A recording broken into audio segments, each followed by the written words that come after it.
اسلاف کا خیر القرون کا میں نے مزاج آپ کے سامنے رکھا، اسی حوالے سے کچھ بات کی کہ ہمیں اسلاف کے مزاج پہ رہنا چاہیے۔ اس حوالے سے ایک مثال بھی آپ کے سامنے رکھتا ہوں، یہی مثال جو سوال ہمارا ہے آج کی اس نشست کا، کہ یہی سوال کہ حضور کے دامادوں میں سے بطور داماد کون افضل ہیں، اس کے جواب میں اگر کوئی شخص پوری نیک نیتی کے ساتھ، ہم کہنے والے کی نیت پر حملہ نہیں کر رہے، کوئی شخص پوری نیک نیتی کے ساتھ یہ کہے کہ چونکہ نبی کریم صلی اللہ علیہ وسلم کی نسل حضرت فاطمہ سے چلی، نسل چلی، نسب نہیں چلا، نسب تو باپ سے چلتا ہے بھائی، نسب نامہ تو حضرت حسین کا، حضرت حسن رضی اللہ تعالی عنہ کا، حسنین کریمین کا نسب علی کی طرف جائے گا، محمد کی طرف نہیں آئے گا صلی اللہ علیہ وسلم، علی کی طرف جائے گا رضی اللہ عنہ، پھر ابو طالب کی طرف جائے گا، پھر ایسے اوپر جائے گا، محمد اور عبداللہ کی طرف نہیں جائے گا، محمد صلی اللہ علیہ وسلم۔ نسل ہے، نسل ماں سے بھی چلتی ہے، باپ سے بھی چلتی ہے، نسب نامہ جس کو ہم شجرہ نسب کہتے ہیں وہ باپ سے چلتا ہے، ٹھیک ہے جی۔ ہمارے بہت سے اہل علم اس فرق کو بھی نظر انداز کرتے ہوئے باتیں کر دیتے ہیں، ایسا نہیں ہونا چاہیے، اس پر بھی ہم کبھی انشاءاللہ مستقل نشست کریں گے۔ احسان مجھے آپ نے یاد دلانا ہے کہ نسل اور نسب میں اہل علم بھی فرق کو ختم کر دیتے ہیں، ٹھیک ہے۔ بس خیر ہم اسی سوال کی طرف آتے ہیں، مثال کے طور پر جو ہم آپ کو سمجھانا چاہ رہے ہیں کہ سوال کہ حضور کے دامادوں میں سے بطور داماد کون افضل ہے، اس سوال کے جواب میں اگر کوئی شخص پوری نیک نیتی کے ساتھ یہ کہے کہ چونکہ نبی علیہ السلام کی نسل مبارک حضرت فاطمہ سے چلی ہے، لہٰذا بطور داماد حضرت علی افضل ہیں حضرت عثمان سے،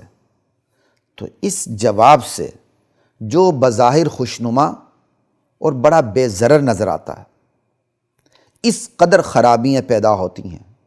اس قدر اعتراضات پیدا ہوتے ہیں، اس قدر الجھاؤ پیدا ہوتا ہے کہ اللہ کی پناہ، علماء سے گزارش ہے میری کہ اس جواب پر سوچتے چلے جائیے،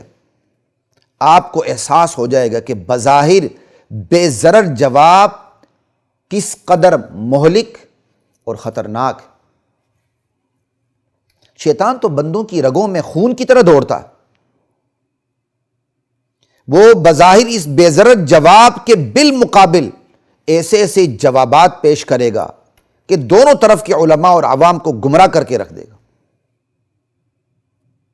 پھر ہر ایک اپنے جواب کے مورچے میں مورچہ زن ہو جائے گا۔ پہلے ہی امت بٹی ہوئی ہے، ہم جا کہاں رہے ہیں، پہلے ہی ہم بٹے ہوئے ہیں، پوری امت تو چھوڑیں آپ۔ مثال کے طور پر اگر کوئی جاہل شخص کھڑا ہو جائے اور یہ کہہ دے، نعوذ باللہ کہ حضرت علی اور نبی علیہ السلام کی بیٹی حضرت فاطمہ رضی اللہ تعالی عنہ تو انبن بھی ہو جاتی تھی، جو حدیث سے ثابت ہے انبن بھی ہو جاتی تھی، تو پھر حضرت علی بطور داماد افضل کیسے ہوئے؟ انا للہ و انا الیہ راجعون۔ تو جناب شیطان کی اس حملے کا ذمہ دار آخر کس کو ٹھہرایا جائے اگر کوئی جاہل شخص کھڑا ہو کے یہ کہہ دے؟ کیونکہ اب تو ہمارے سارے بیانات سوشل میڈیا کے نظر ہیں، صرف اہل علم کے درمیان تو نہیں رہتے۔ اگر کوئی جاہل شخص کہہ دے کہ حضرت علی اور فاطمہ کے درمیان تو انبن بھی ہو جاتی تھی، تو حضرت علی بطور داماد افضل کیسے ہوئے؟ انا للہ و انا الیہ راجعون۔ تو اب اس شخص کے اس جملے کا ذمہ دار کس کو ٹھہرایا جائے؟ اس شخص کو جس نے یہ سوال گڑا کہ داماد رسول میں سے کون سا داماد افضل ہے، یا اس شخص کو جس نے سلف کے مزاج کے برعکس حضرت عثمان کی حضرت علی پر جو علی الاطلاق فضیلت ہے، مطلق فضیلت ہے، المطلق یجری علی اطلاقی، ٹھیک ہے، مطلق فضیلت کو نظر انداز کرتے ہوئے، ایک طرف رکھتے ہوئے یا بھولتے ہوئے بطور داماد حضرت علی کو حضرت عثمان سے افضل قرار دے دیا۔ کس کو ہم ذمہ دار ٹھہرائیں؟ اس شخص کو جس نے یہ سوال گڑا کہ دامادوں میں سے کون سے داماد افضل ہیں رسول کے صلی اللہ علیہ وسلم، یا اس شخص کو جس نے حضرت عثمان کی مطلق فضیلت جو حضرت علی پر حاصل ہے اس کو نظر انداز کر کے جواب گڑ لیا کہ بطور داماد حضرت عثمان سے حضرت علی افضل ہیں کیونکہ حضرت علی سے حضور کی نسل چلی ہے۔ ہم کس کو ذمہ دار قرار دیں؟ انا للہ و انا الیہ راجعون۔ یہ تو صرف میں آپ کو نمونہ پیش کر رہا ہوں کہ بظاہر خوشنما بے ضرر جواب کے کتنے مہلک نتائج سامنے آ جاتے ہیں عوام کل انعام میں، بلکہ علماء میں بھی۔ اس لیے خواتین و حضرات، بالخصوص علماء کرام، عافیت اسی میں ہے کہ سلف کے مزاج کی مکمل پاسداری کو کافی وافی شافی سمجھ لیا جائے۔ اصحاب کے مابین مطلق فضیلت اور فضیلت کے اصول کو جو در نبوت سے ملے ہیں کافی سمجھ لیا جائے، صرف قولی طور پر نہیں، زبانی طور پر نہیں، عملی طور پر بھی۔ یہ مثال تو میں نے آپ کو ایک جاہل شخص کی نسبت سے دی آپ کے سامنے، کہ اگر کوئی جاہل شخص کھڑا ہو جائے اور یہ کہہ دے، ٹھیک ہے۔ اب ایک عالم کی مثال لے لیتے ہیں۔ اگر کوئی عالم دین یہ کہہ دے کہ عثمان کی علی پر جو مطلق فضیلت ہے رضی اللہ تعالی عنہما، حضرت عثمان کی جو افضلیت ثابت ہے حضرت علی رضی اللہ تعالی عنہ پر، نص سے بھی اور اجماع امت سے بھی، اسی فضیلت اور برتری سے یہ بات بھی ثابت ہو جاتی ہے کہ بطور داماد بھی حضرت عثمان حضرت علی سے افضل ہے، تو اس عالم کے پاس کیا جواب ہے جو کہتا ہے کہ حضرت علی بطور داماد حضرت عثمان سے افضل ہے؟ اسی طرح اگر ایک عالم دین حضور کی نسل چلنے کی وجہ سے، حضرت فاطمہ سے نسل چلنے کی وجہ سے حضرت علی کو حضرت عثمان پر افضل قرار دیتے ہیں، تو پھر حضرت عثمان تو ذو النورین ہے، حضرت رقیہ اور ام کلثوم کے یک کے بعد دیگرے شوہر ہیں، تو کیا ذو النورین ہونے اور دوہرے داماد ہونے کی وجہ سے بطور داماد بھی حضرت عثمان افضل نہیں ہے حضرت علی سے؟ اگر ایک عالم دین یہ کہہ دے کہ حضرت عثمان تو دوہرے داماد ہے، سمجھے، حضرت علی دوہرے داماد نہیں ہے،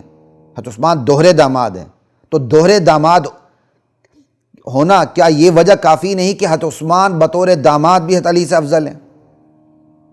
اب ایسے میں حضرت علی کو بطور داماد افضل قرار دینے والے، حضرت عثمان پر افضل قرار دینے والے کیا جواب دے سکتے ہیں سوائے اس کے کہ پسند اپنی اپنی،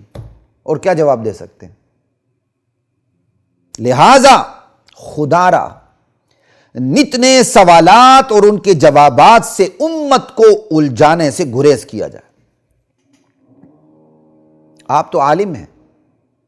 آپ نے جواب دے دیا، آپ اپنے جواب کے دائرے میں رہیں گے، بھٹکیں گے نہیں، بس جواب کے دائرے میں ہی بھٹکیں گے آپ۔ عوام کل انعام کا کیا کریں؟ وہ تو ایسے غیر محتاط سوالات اور جوابات کے ہاتھوں آہستہ آہستہ اپنا ایمان کھو دیں گے۔ یہ غیر محتاط سوالات اور جوابات دونوں ہی سلف کے مزاج سے ہٹے ہوئے ہیں، جو بدترین نتائج دیے بغیر نہیں رہتے، کیونکہ غلطیاں کبھی بانجھ نہیں ہوتی۔ خواتین و حضرات، مرد بانجھ ہو جاتا ہے، عورت بانجھ ہو جاتی ہے، غلطیاں بانجھ نہیں ہوتی، غلطیاں بچے جنتی ہیں، اور بچے بھی شیطانی بچے جنتی ہیں، شیطانی بچے شیطانوں کو جنم دیتی ہیں اور مسلسل جنم دیتی ہیں، اور ان میں بھی کوئی خاندانی منصوبندی اور فیملی پلاننگ بھی نہیں ہوتی، غلطیاں اس طرح بچے جنتی ہیں۔ لا الہ الا اللہ واللہ اکبر۔